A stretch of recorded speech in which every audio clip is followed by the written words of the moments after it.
272 K views আমার চ্যানেলের top view এই ফোনটা রিপেয়ারের ভিডিও। লিঙ্কটা ডিসক্রিপশনে দিয়ে রাখবো, চাইলে দেখে আসতে পারেন। আজ থেকে প্রায় 2 বছর আগে, তার বেশি হবে, রিপেয়ার করেছিলাম এই ফোনটা। আসসালামু আলাইকুম।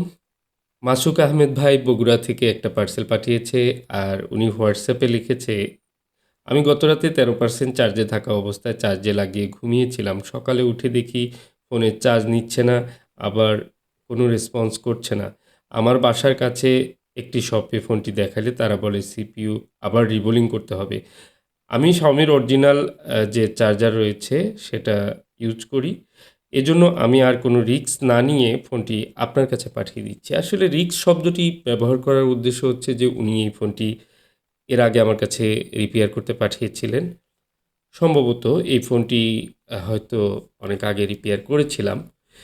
তো যা হোক, হিস্টোরি চেক করলেই পাওয়া যাবে। কিন্তু এই ফোনের এখন বর্তমান কন্ডিশনটা আমরা আগে দেখব এবং কী করণীয় সেটা দেখব। চার্জে লাগিয়ে দেখলাম চার্জিং রিডিং কিন্তু 0.1, এবং কম্পিউটারে দেখুন ইডিএল পোর্ট করছে, এখানে কোয়ালকম পোর্ট পাচ্ছে আর কি। তো ডেড অবস্থায় আছে ফোনটি, অন হচ্ছে না, এবং উনি চার্জারের জন্য বলছেন যে চার্জ নিচ্ছে না। এই কারণে উনি কিন্তু লোকালে দেখিয়েছিলেন, তারা বলেছে যে সিপিইউর কাজ করতে হবে। ব্যাটারিটা চেঞ্জ করা রয়েছে, দেখুন দেখেই বোঝা যাচ্ছে যে এটা নতুন ব্যাটারি লাগানো হয়েছে। তো এ টু জেড হিস্টোরি দেখব আমরা। একটা ফোন জাস্ট খুলতেই অনেক কিছু দেখে ফেলি, এবং কি অনেক কিছু কিন্তু আইডিয়া নেওয়া যায়। চলুন সেই বিষয়টি স্টেপ বাই স্টেপ শেয়ার করার চেষ্টা করব। এখানে আমি ডিসি রিডিং দেখতে পাচ্ছি যে 200-এ উঠে আবার 140, মানে 140-41 এরকম দাঁড়িয়ে আছে। তো আমি আরেকটা মিটারে দেখাচ্ছি, এখানে 150। এই যে স্কেলটা দেখুন, মূলত পাওয়ার বাটন প্রেস করে ছেড়ে দিলেও অটোমেটিক স্টাক হয়ে থাকে। তো এই ধরনের সিচুয়েশনে দেখা যায় যে র্যাম সিপিইউ রিভলভ করলেই ফোনটা প্রবলেম ফিক্স হয়ে যায়। তো আমরাও চেষ্টা করব। সবচেয়ে বড় কথা, এই ফোনটা আগে আমি রিপেয়ার করলেও এই ফোনটি কিন্তু ফার্স্ট টাইম আমি করিনি, কারণ আমার ফার্স্ট টাইমের কাজগুলো এরকম থাকে না। দ্বিতীয় হচ্ছে যে এই ফোনটাতে আমি দেখুন লিকুইড ড্যামেজ দেখতে পাচ্ছি, এই যে এখানে মনে হচ্ছে যে পানি গিয়েছিল। তো এই ড্যামেজটি কিন্তু এটা একেবারে ফিজিক্যালি দেখা যাচ্ছে যে একটা ড্যামেজ রয়েছে। আর এই ড্যামেজের কারণেই কি ফোনটা চার্জিং সমস্যা বা চার্জ নেওয়া বন্ধ হয়েছে কিনা সেটাও দেখব, এবং কি আসলে কি ডেড হয়েছে এই ড্যামেজের কারণে নাকি অন্য কোনো কারণ রয়েছে। তো এখানে দেখুন আমি যে চার্জিংয়ের যে রেবনটা রয়েছে, ফ্লেক্স রেবনটা, সেই রেবনের যে সকেট, এই সকেটটি কিন্তু ভাঙা রয়েছে একপাশে, এই যে দেখুন। আর এই ভাঙার কারণে কিন্তু চার্জিংয়ের অনেক সময় চার্জিং কিন্তু দেখা যায় ফেক চার্জিং আসতে পারে, চার্জ শো করছে চার্জ হচ্ছে না, এরকম হতে পারে। আবার এরকম ভেঙে যাওয়ার কারণটা কিন্তু আসলে হাত থেকে পড়ে যাওয়া বা কোনো আঘাত লেগে তারপরে কিন্তু এ ধরনের ভাঙা হয়ে থাকে, মূলত ভেঙে যাওয়ার কারণ হতে পারে। তো আমরা স্টেপ বাই স্টেপ দেখব আরও কোনো প্রবলেম রয়েছে কিনা, আরও কোথাও কোনো ড্যামেজ রয়েছে কিনা। একটা ফোনের ক্ষেত্রে এ টু জেড সব কিছু আগে কিন্তু দেখে নেওয়া দরকার ফোনটি রিপেয়ার করার আগে। তো আমি যেখানে পানির যে অংশটা রয়েছে সেখানে আমি একটু ওয়াশ করে নিচ্ছি, এবং কি লিকুইডের মাধ্যমে, থিনারের মাধ্যমে আমি ওয়াশ করে নিচ্ছি। তো এটা ওয়াশ করার পর আমি দেখতে পাচ্ছি এখানে র্যাম সিপিইউ কিন্তু রিভলভ করা রয়েছে অলরেডি। এটা তো পরিষ্কার দেখা যাচ্ছে। স্টোরেজ আইসিটিও রিভলভ করা রয়েছে, এবং কি আশেপাশে সব ঠিকঠাক রয়েছে কিনা এগুলো একটু চেক করে দেখে নেব। এবং কি এই ফোনটা যে রিডিং আমি দেখতে পেলাম, এটা জাস্ট রিভলভ করার প্রয়োজন রয়েছে, কিন্তু তাছাড়া ওনার চার্জিংয়ের সমস্যার কারণটা একটু ব্যতিক্রম।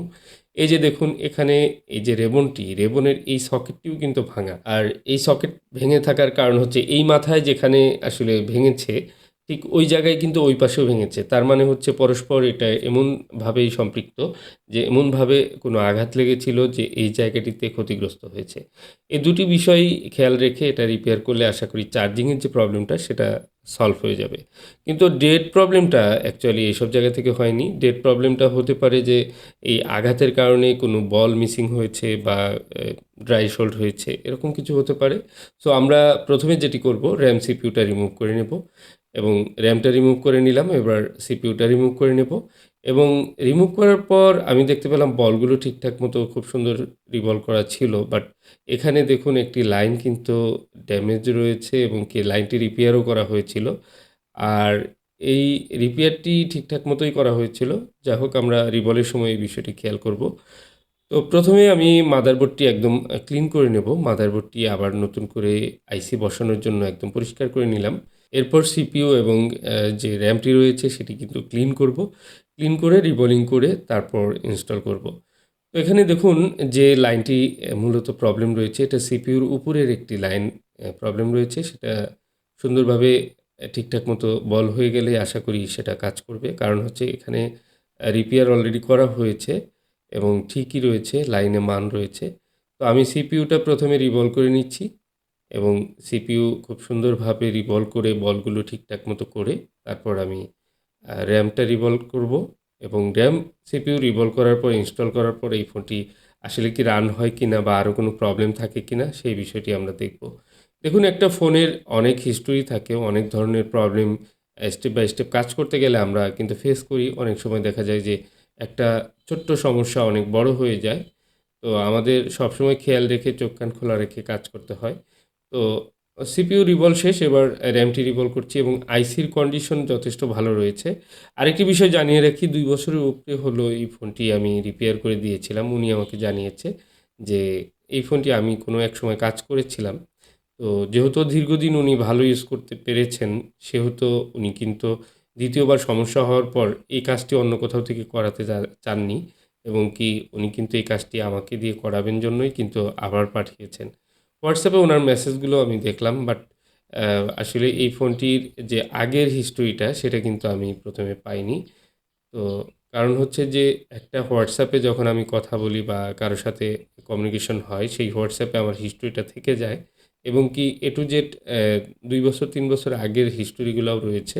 আপনারা পুরনো ক্লায়েন্ট যারা আছে তারা মেসেজ করলে আমি কিন্তু সেখানে সমস্ত তথ্যগুলো পেয়ে যাই। তার ফোন সম্পর্কে যে স্ট্যাটাস, ফোনের কী কন্ডিশন ছিল, কী অবস্থা, কী কাজ করা হয়েছিল, অনেক সময় অনেক ছবি শেয়ার করে থাকি ক্লায়েন্টদের সাথে। সেই বিষয়গুলো কিন্তু থাকে।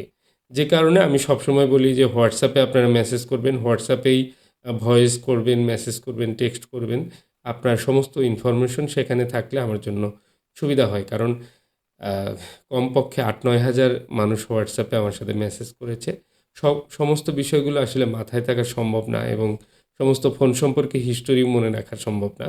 যে কারণে আলাদা করে আইডেন্টিফাই করতে গেলে অবশ্যই আমাকে একটি ইউনিক নাম্বারের মাধ্যমে কিন্তু তার সাথে তার হিস্টোরি খেয়াল করতে হয় যে ঠিক আছে কিনা। তো এই ফোনটি দেখুন সিপিইউ রিভলভ করে ইনস্টল করলাম। এবার র্যামটি বসাবো। তো সব ঠিকঠাক থাকলে আশা করা যায় এই ফোনটিও অন হবে আবার। দীর্ঘদিন উনি ইউজ করেছেন, আরও দীর্ঘদিন ইউজ করতে পারবেন। এই ফোনগুলো যথেষ্ট ভালো কোয়ালিটির ফোনই মনে হয়। কারণ সমস্যা থাকলেও এই ফোনটি কিন্তু বারবার রিপেয়ার করা পসিবল। মানে হচ্ছে আইসিগুলো যেগুলো দিয়েছে, এই আইসিগুলো দিয়ে অন্যান্য ফোনগুলোও তৈরি করেছে এবং কি মাদারবোর্ডটি কিন্তু সহজে ড্যামেজ হয় না। মানে ফুলে যাওয়া বা কোনো ধরনের ড্যামেজ হয়ে যাওয়া এরকম খুব একটা হয় না। বর্তমানে যে Oppo, Vivo, Realme এবং বিভিন্ন ধরনের ফোন রয়েছে, হালকা হাত থেকে পড়ে গেলেই কিন্তু মাদারবোর্ড একেবারে খারাপ হয়ে যায়। সেগুলোর বোর্ডের যে ম্যাটেরিয়ালস সেগুলো কিন্তু অতটা ভালো না এই মাদারবোর্ডগুলোর মতো। তো যাই হোক, যে কারণে আমি প্রচুর কাজ করেছি এই ফোনটিতে বা এই মডেলটিতে, এই কারণে আমার এই অভিজ্ঞতাটা হয়েছে। তো আমি ব্যাটারি দেখে নেব। ব্যাটারির চার্জ একেবারেই লো রয়েছে। আমি একটু ব্যাটারি চার্জ করার চেষ্টা করব। তো তার আগে আমরা মাদারবোর্ডটি এখানে বসিয়ে নেব এবং কি চেক করে নেব চার্জিং, লোডিং এবং সেটটি অন হয় কিনা। দেখুন আমি অন করার চেষ্টা করছি। অন তো হবেই না কারণ ব্যাটারি লো রয়েছে। আমি চার্জার কানেক্ট করেছি। চার্জার কানেক্ট করার পর এখানে দেখুন চার্জিংয়ের এখনও কিন্তু 0.1 নিচ্ছে। তো আমি সরাসরি ডিসি পাওয়ার সাপ্লাইয়ের মাধ্যমে চেক করব। আর আমার ডিসির এই কেবলটি দিয়ে কিন্তু সম্পূর্ণ ফোন অন হয় এবং দেখুন আলহামদুলিল্লাহ ফোনে পোকো লেখা চলে আসছে। মানে ফোনটি অন হয়েছে। আগে কিন্তু চেক করেছিলাম তখন কিন্তু ২০০ র মতো উঠে ১৪০ এ এসে দাঁড়িয়ে থাকতো। মানে স্টাক হয়ে থাকতো, আটকে থাকতো। এরকম যদি হয় তাহলে কিন্তু দেখা যায় যে ফল্ট রয়েছে। র‍্যাম থেকে অনেক সময় এরকম হয়। সো এই ফোনটি এখন টোটালি অন হচ্ছে। আমি একদম অন করার চেষ্টা করব এবং দেখুন ওয়েবফর্ম এবং স্কেলের মাধ্যমে, মিটারের মাধ্যমে আপনারা দেখুন অ্যাম্পিয়ার নিচ্ছে কীরকম। তো সেকেন্ড লোগো চলে আসছে। সেকেন্ড লোগোর পর এবার কিন্তু ফার্স্ট লোগো এসেছে। তো দেখুন ফার্স্ট লোগো এসেছে এবং ফোনটি সম্পূর্ণ অন হয়েছে। তো এই ফোনটিতে আরও টুকটাক কাজ রয়েছে এবং ওনার সাথে আমি কথা বললাম। তো এই ফোনটির হিস্টোরি জানতে পারলাম যে এই ফোনটি কিন্তু সেই ফোন যেটা আমার ইউটিউব চ্যানেলে সর্বোচ্চ লেভেলের ভিউ হয়েছিল। তো ২৭২ কে ভিউজ এবং কি এটা সেই একটা ফোন। কারণ আমি ওনার এই লিঙ্ক দেখার পর আমি বুঝতে পারলাম যে আসলে এটা সেই ফোন এবং সমস্ত কিছুই দেখার পর আমি জানতে পারলাম। তো দেখুন ওনার ব্যাটারি দিয়েও এখন চার্জ নিচ্ছে। চার্জ একটু হয়ে গেলেই আশা করা যায় ফোনটি এই ব্যাটারি দিয়েই চলবে। তো সকেটের যে ভাঙাচোরা রয়েছে এগুলো রিপেয়ার করব, মানে সকেটগুলো চেঞ্জ করে দেব। আশা করি তাহলে ফোনটি আবার আগের মতো ভালো চলবে। তো এই ফোনটির এই ভিডিওটি আসলে আপনাদের সাথে শেয়ার করার উদ্দেশ্য হলো যে এটা একটা স্পেশাল ভিডিও ছিল এবং আগের ভিডিওটার কারণে এটা স্পেশাল। কারণ আগের যে ভিডিওটা সেটা কিন্তু প্রচুর মানুষ দেখেছে। এই ভাই কিন্তু তখন মোতালেব প্লাজার সাথেই বাসা ছিল ওনার। উনি হয়তো ওখানে কোনো কারণে থাকতেন এবং উনি কিন্তু মোতালেব প্লাজায় ফোনটি নিয়ে ঠিক করতে পারেননি।